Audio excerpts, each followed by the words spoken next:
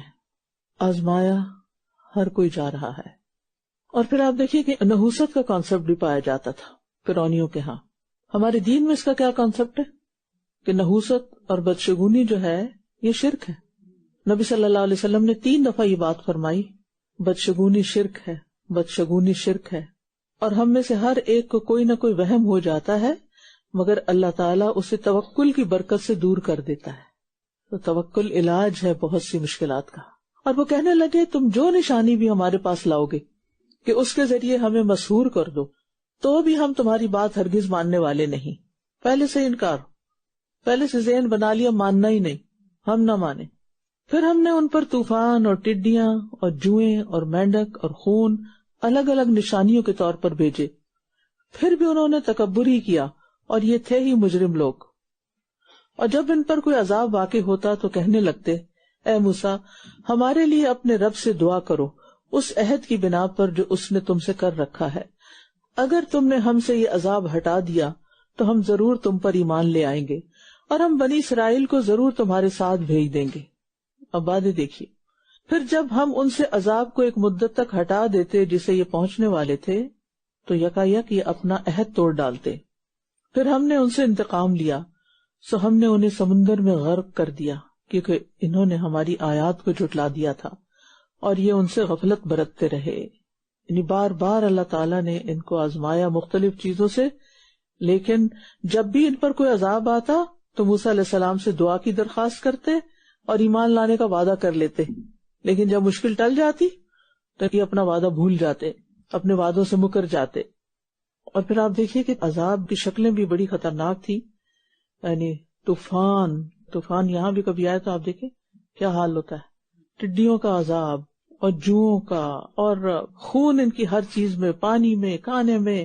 Covid کو یاد کریں کہ ایک وائرس کی وجہ سے، جبکہ ہمیں کچھ بظاہر جس کو نہیں ہوا کچھ تکلیف نہیں تھی، لیکن کیسی زندگی بے چین تھی۔ ان کے اوپر تو لٹرلی ہر ایک کے اوپر جو نافرمان تھے عذاب آیا، اور پھر اس کو دور کرنے کے لیے وہ موسیٰ علیہ السلام سے باتیں کرتے۔ آپ دیکھیے آج مسلمانوں کا حال کیا ہے، ہم انڈیویجول اپنی زندگیوں میں دیکھیں، جب کوئی بیماری آتی ہے تو بڑی بڑی منتیں مان لیتے ہیں، ہم عمرہ کریں گے، ہم حفظ کریں گے، ہم اتنا صدقہ خیرات کریں گے، اور جب مشکل ٹل جاتی ہے تو پھر کیا کرتے ہیں؟ پھر فتویٰ لیتے ہیں کہ وہ اس منت سے نکلنے کی کوئی صورت ہے، ہم یہ کر نہیں سکتے۔ وہ کس نے آپ کو یہ مشورہ دیا تھا کہ آپ اللہ سے اسی طرح ہی مانگے کنڈیشنز کے ساتھ؟ آپ یہ کریں گے تو ہم یہ کریں گے، پھر پہلے کر لو جو کر سکتے ہو۔ تو مشکل سے نکلنے کے لیے ہمیں نظر اور منت کا طریقہ نہیں بتایا گیا، بلکہ دعائیں اور بہت سی چیزیں اللہ کو راضی کرنے کی۔ تو بہرحال ان کے اندر عافیت اور عذاب وقفے سے آتا رہا، کبھی عافیت ہوتی پھر عذاب آ جاتا، پھر عافیت پھر، لیکن بالآخر ان کو پکڑ لیا گیا۔ اور ہم نے ان لوگوں کو جو کمزور سمجھے جاتے تھے اس سرزمین کے مشرقوں اور مغربوں کا وارث بنا دیا جس میں ہم نے برکت رکھی تھی، اور بنی اسرائیل کے صبر و برداشت کی وجہ سے تیرے رب کی بہترین بات ان پر پوری ہو گئی۔ وہ جو وعدہ کیا تھا نا موسیٰ علیہ السلام، پورا ہو گیا۔ اور برباد کر دیا ہم نے جو کچھ فرعون اور اس کی قوم کے لوگ بناتے تھے، اور جو کچھ یہ بلند کرتے تھے، ان کی عمارتیں اور ان کے کارخانے اور ان کی دنیاوی ترقی کے ساز و سامان، سب کا سب ملیا میٹ ہو گیا۔ تو فتح و نصرت کس سے ملتی ہے؟ صبر سے، اللہ کی مدد سے۔ لیکن اگر کوئی شخص یا کوئی قوم پے در پے نافرمانیاں کرتا ہے تو ایک دن پھر پکڑ آ ہی جاتی ہے۔ اور ہم نے بنی اسرائیل کو سمندر پار کرا دیا تو وہ ایسے لوگوں کے پاس آئے جو اپنے بتوں پہ جمے بیٹھے تھے، کہنے لگے اے موسیٰ ہمارے لیے بھی کوئی معبود بنا دو جیسے ان لوگوں کے معبود ہیں۔ موسیٰ نے کہا بے شک تم جہالت برتنے والی قوم ہو، کیونکہ بنی اسرائیلی جو تھے وہ بہت عرصہ تک فرعونیوں کے ساتھ رہے تھے، تو ان کے اندر بھی یہ چیزیں معمولی ہو گئی تھی اور شرک کے اثرات آ گئے تھے۔ تو جہالت کی وجہ سے انہوں نے اس طرح کا مطالبہ کیا موسیٰ علیہ السلام سے، اور توحید سے مکمل واقفیت کا نہ ہونا اس کی بنیادی وجہ جہالت ہوتی ہے کہ آپ نے سیکھا ہی نہیں، علم حاصل ہی نہیں کیا کہ اللہ ایک ہے۔ اور بنی اسرائیل ویسے تو لا الہ الا اللہ پڑھتے ہوں گے لیکن ساتھ شرک بھی کر رہے ہیں، کیوں؟ اس لیے کہ لا الہ الا اللہ کی حقیقت نہیں جانی۔ اس کی حقیقت جاننے کے لیے علم چاہیے، بصیرت چاہیے۔ بے شک یہ لوگ جس شرک میں مبتلا ہیں یقیناً یہ برباد ہونے والا ہے۔ اور باطل ہے جو عمل یہ کر رہے ہیں۔ موسیٰ نے کہا کیا میں اللہ کے علاوہ تمہارے لیے کوئی اور معبود تلاش کروں، حالانکہ اس نے تمہیں تمام جہان والوں پر فضیلت بخشی ہے۔ اور جب ہم نے تمہیں آل فرعون سے نجات دی، وہ تمہیں سخت عذاب کا مزہ چکھاتے تھے، وہ تمہارے بیٹوں کو قتل کر ڈالتے اور تمہاری عورتوں کو زندہ چھوڑ دیتے، اور اس میں تمہارے رب کی طرف سے بہت بڑی آزمائش تھی۔ وواعدنا موسى 30 ليلة وأتممناها ب10 فتم ميقات ربه 40 ليلة وقال موسى لأخيه هارون اخلفني في قومي وأصلح ولا تتبع سبيل المفسدين ولما جاء موسى لميقاتنا وكلمه ربه قال رب أرني أنظر إليك قال لن تراني ولكن انظر إلى الجبل فإن استقر مكانه فسوف تراني فلما تجلى ربه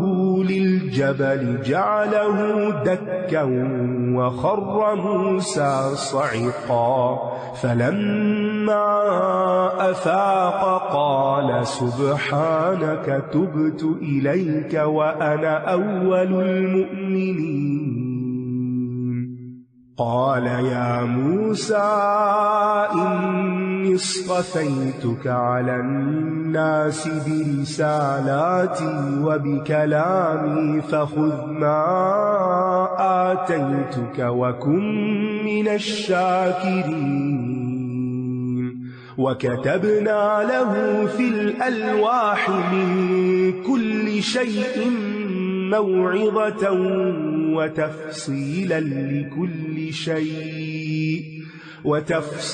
لكل شيء فخذها بقوة وأمر قومك يأخذوا بأحسنها سأريكم دار الفاسقين سأصرف عن آياتي الذين يتكبرون في الأرض بغير الحق وإن يروا كل آية لا يؤمنوا بها وإن يروا سبيل الرشد لا يتخذوه سبيلا وَإِن يَرَوْا سَبِيلَ الرُّشْدِ لَا يَتَّخِذُوهُ سَبِيلًا وَإِن يَرَوْا سَبِيلَ الْغَيِّ يَتَّخِذُوهُ سَبِيلًا ذَلِكَ بِأَنَّهُمْ كَذَّبُوا بِآيَاتِنَا وَكَانُوا عَنْهَا غَافِلِينَ والذين كذبوا بآياتنا ولقاء الآخرة حبطت أعمالهم هل يجزون إلا ما كانوا يعملون۔ اور ہم نے موسیٰ سے 30 راتوں کا وعدہ لیا اور انہیں مزید 10 راتوں کے ساتھ پورا کیا، تو یوں اس کے رب کی طرف سے 40 راتوں کا مقرر کردہ وقت پورا ہوا۔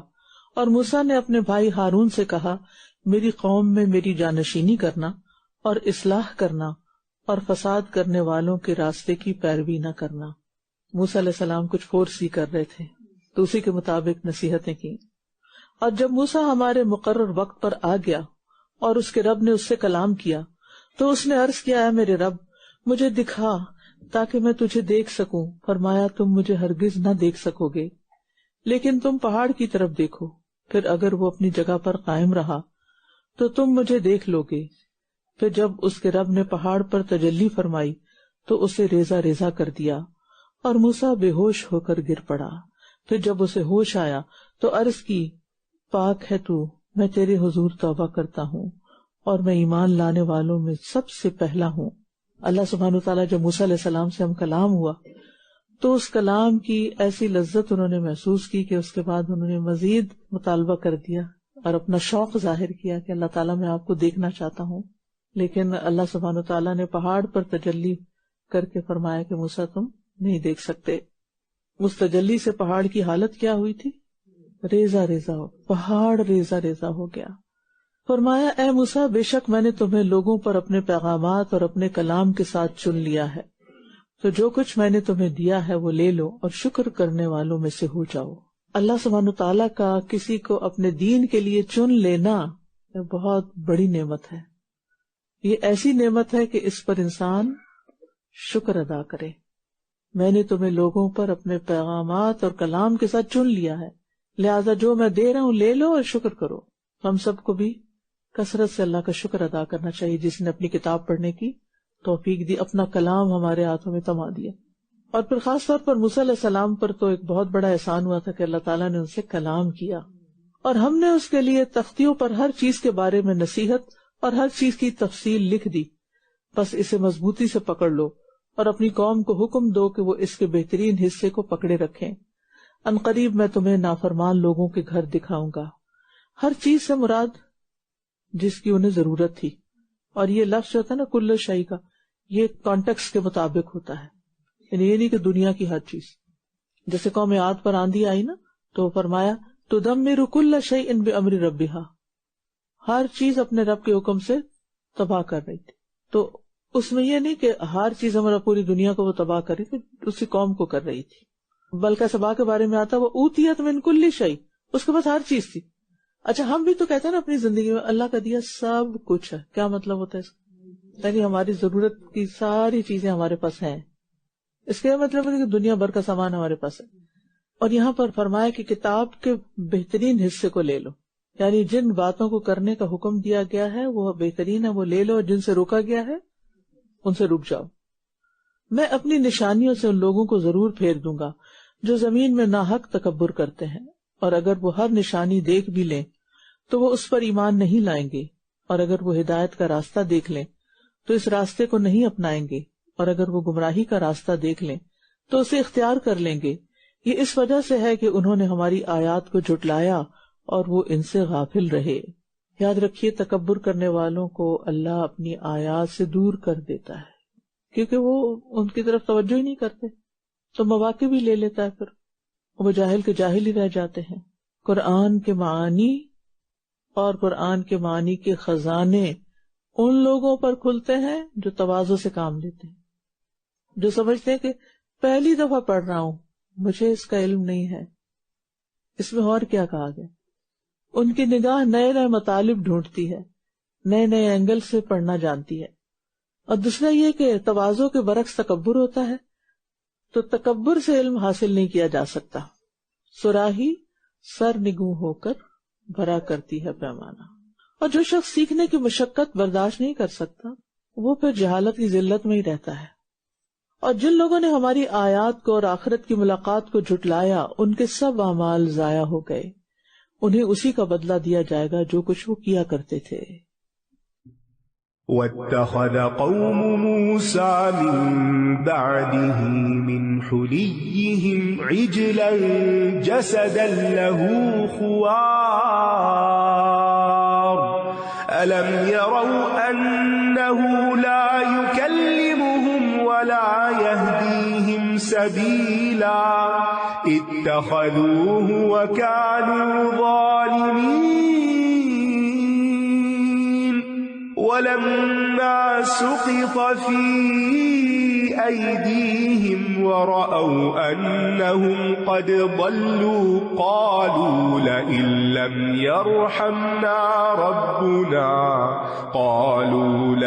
لم يرحمنا ربنا ويغفر لنا لنكونن من الخاسرين. ولما رجع موسى إلى قومه غضبان أسفا قال بئس ما خلفتموني من بعدي أعجلتم أمر ربكم وألقى الألواح وأخذ برأس أخيه يجره إليه قال ابن إن إن القوم استضعفوني وكادوا يقتلونني فلا تشمت بي الأعداء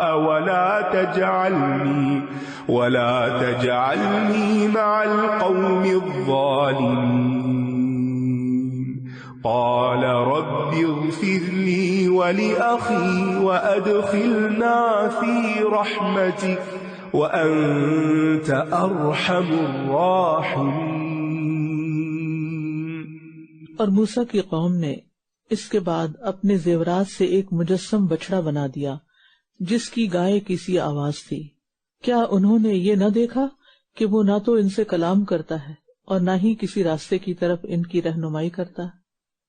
پھر بھی انہوں نے اسے معبود بنا لیا اور وہ ظلم کر رہے تھے۔ جہالت بڑی بری بلا ہے، اس سے انسان کی بصیرت ختم ہو جاتی، انسان معاملات کی تہہ تک نہیں پہنچ سکتا، انسان معاملے کو صحیح رخ سے نہیں دیکھ سکتا۔ اور جب وہ نادم ہوئے اور انہوں نے دیکھ لیا کہ وہ بھٹک گئے ہیں، کہنے لگے اگر ہمارے رب نے ہم پر رحم نہ کیا اور ہماری بخشش نہ فرمائی تو ہم ضروری خسارہ پانے والوں میں سے ہو جائیں گے۔ اور جب موسیٰ اپنی قوم کے پاس بہت غصے میں افسوس کرتے ہوئے واپس آیا تو اس نے کہا میرے جانے کے بعد تم نے میری کتنی بری جانشینی کی، کیا تم نے اپنے رب کے حکم سے جلد بازی کی؟ اور اس نے تورات کی تختیاں ایک طرف ڈال دی اور اپنے بھائی کا سر پکڑ کر اپنی طرف کھینچنے لگا۔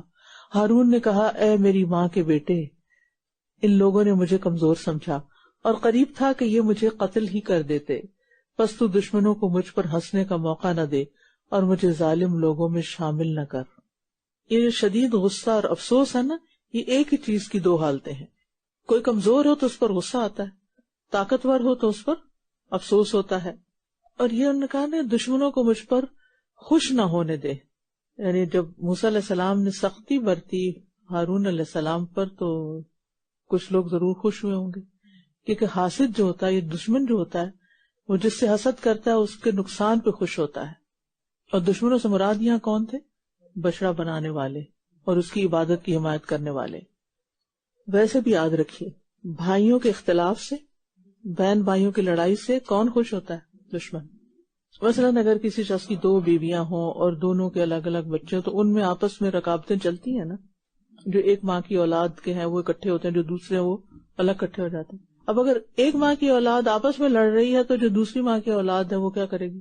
وہ خوش ہوگی کہ اچھا ان کے درمیان لڑائی رہے۔ تو نبی صلی اللہ علیہ وسلم جو تھے وہ شماتت الاعداء سے بھی اللہ کی پناہ مانگا کرتے تھے۔